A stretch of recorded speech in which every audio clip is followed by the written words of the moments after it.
Hey bakers, today we're making one of my favorite treats ever, red velvet cupcakes. They are so tender, fluffy, moist, and dreamy. Your eyes will just pop out of your head and like, what is this? This is so delicious. Maybe not, but they're really good. And they're topped with this cloud of cream cheese frosting that's perfectly tangy, just sweet, and so easy to make. Let's get started. I'm sifting all the dry ingredients, starting off with 1 2/3 cups or 213 grams of all-purpose flour into the bowl of my standing mixer. 213 grams of flour. There we go. Okay, that was easy. 1/4 teaspoon of baking soda and a full teaspoon of baking powder. 1/4 teaspoon of kosher salt. And because this is a red velvet, there will be 2 teaspoons of cocoa powder. A red velvet cake is actually the cocoa powder you use reacting with the buttermilk. It creates this pink color. It's like very dusty chocolate pink. That's not the case anymore. Most people don't want to see that. Some people don't even want to put any cocoa powder in their cake, but for me, I feel like it needs it. Sift, sift, sift, sift, sift. And because this is a cake, let's not forget 1 full cup or 200 grams of sugar. I forget the sugar so often. Ugh. Okay, now let's whisk it together. I'm done with my scale. I'm gonna put this aside for a moment. Now for the wet ingredients, 3 whole eggs. 1, 2, and 3. Room temperature if you can, please. 3/4 cup of buttermilk. If you don't have buttermilk at home, that's fine. Use regular whole milk and add like a little bit less than a tablespoon of white vinegar or even lemon juice. Set it aside, let it curdle. It'll have a similar buttermilky taste and feel. The buttermilk has more acid in it and it will react with the sodium bicarbonate and make things a little puffier. Okay, let's whisk this together first just to get this going. Couple tablespoons of vanilla extract. And now for the red food coloring. I am in America. I will be using some super red Americolor food gel paste. Will 1 drop work? No. 2? No. 3. Let's see. There we go, a nice realistic looking red color. Perfect. So now back to the dry mixture and let's get to reverse creaming. So right now I have 3/4 cup or about 190 grams of unsalted butter at room temperature, and you want this to be yielding to the touch but not melty, if that makes sense. Just cut it into like kind of tablespoon sized dollops. You can actually just use your fingers and just distribute them in that fluffy, cloudy, chocolatey mixture. You don't want one giant clump of butter going into the mixer because that'll just take longer to break apart. Fingers are getting very moisturized. This definitely reminds me of making pastry, but the end result is so different. Now that our butter is in there, we're going to mix this on low and you're gonna end up with like a crummy, crumbly mixture. On low, just let it mix. It'll work itself out. You can increase the speed to like medium-low after a few seconds. And the butter's getting all broken up right now, tinier and tinier pieces. You're gonna end up with like a sandy, like a wet sandy mixture almost. All that flour is getting coated with the fat from the butter. That's gonna prevent it from being really bready and tough. It's gonna keep it nice and tender. All right, let's take a look. I wanna show you what this is like. Look at this mixture. It smells so good. And you can see it's like wet sand almost. Back to our wet mixture, we're gonna add in about half of it. Let it mix for 1.5 minutes, maybe 2 minutes, and it's gonna get nice and smooth. Don't add it all in at once because it's not going to mix up properly.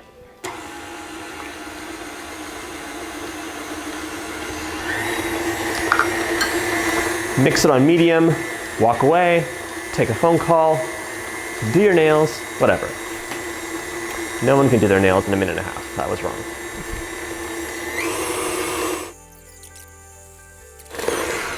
Okay, let's take a look. This looks really great. It's fluffed up a lot. It's nice and airy. However, I don't know. Even with that food coloring in, I'm not sure it's gonna be the right color, so we might have to add a little bit more. Just warning you ahead of time. Okay, now let's add in half of the half, or a quarter of the wet mixture. So, another half, and then mix it up for like 30 seconds. On low. On low. Now to medium. All right, the rest of the mixture in.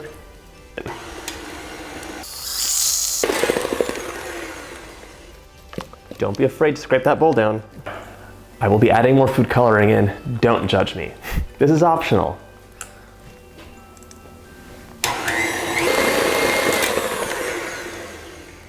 All right, I am satisfied with that color, and let's get this into our cupcake papers right now.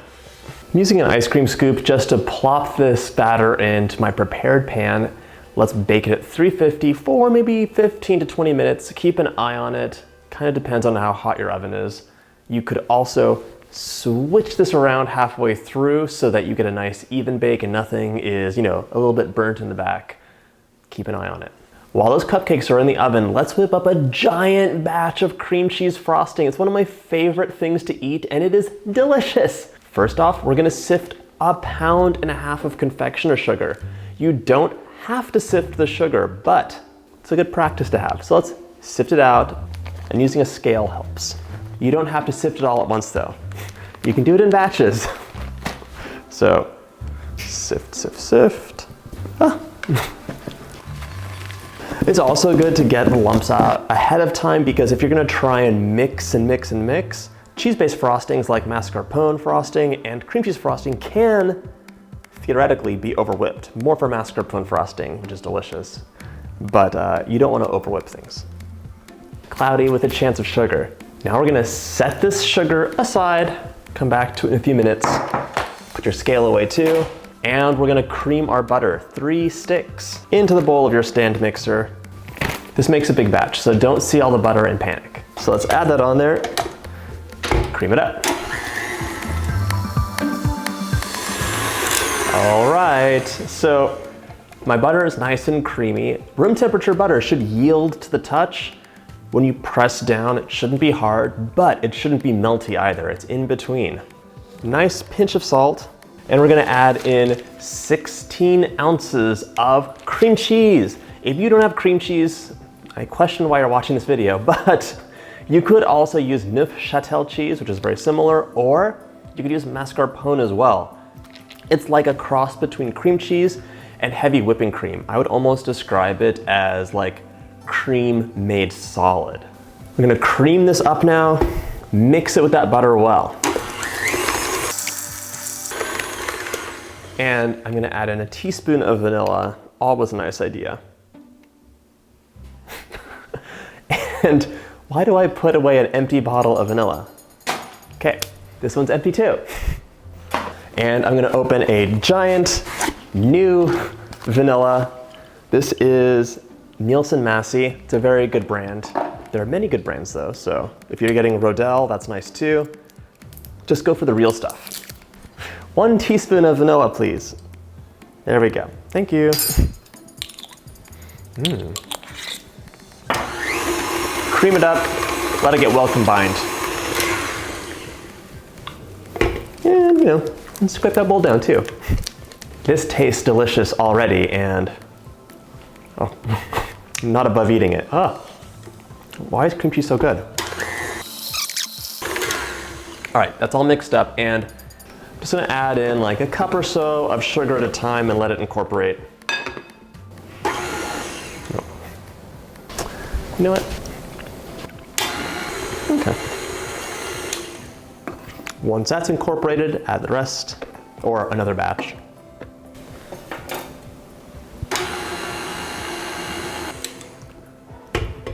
Look at this. Let's just take a taste.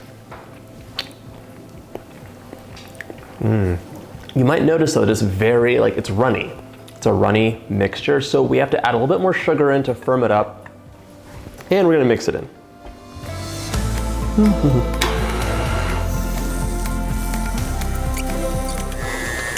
Okay, let's check this out. Fresh spoon, a little bit wider, and you can see it's holding a peak more, so this is much more pipeable. That extra sugar made a big difference. Oh my God. I might add in a little blessing of salt.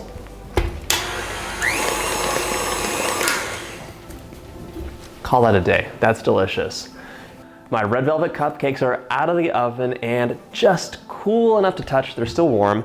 I want to talk to you about the color. Look at this.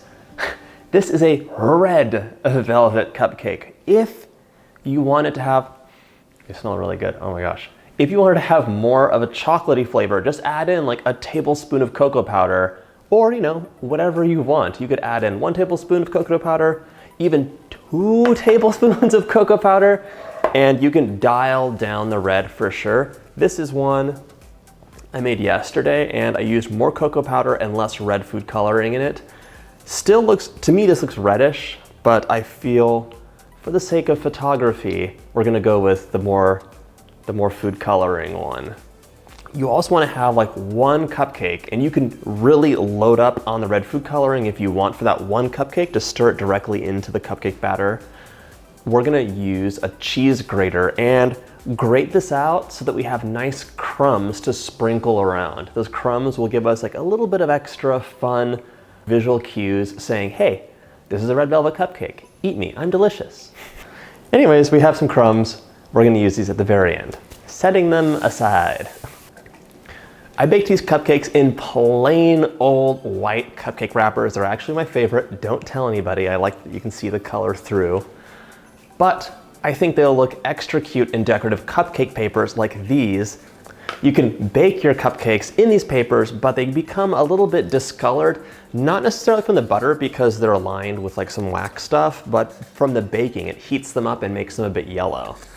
So my solution is just to pop them right in. There we go. I have my buttercream cream cheese frosting in a piping bag fitted with an 869 tip, an open star, my favorite tip in the world.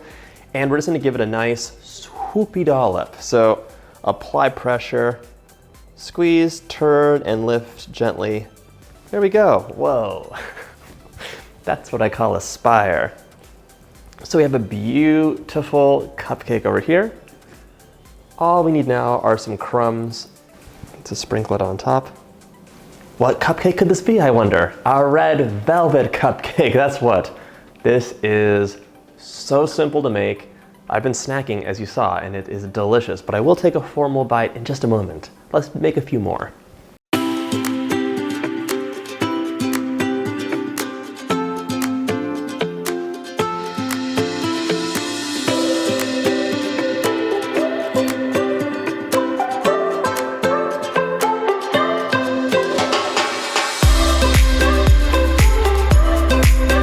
It's now time for me to eat the sacrificial cupcake. I don't know if you can see this, but it's so moist. Look at this. I feel like I shouldn't be touching this cupcake in this way, but it's really soft, really nice. Should I eat this in the traditional cupcake manner? Yes.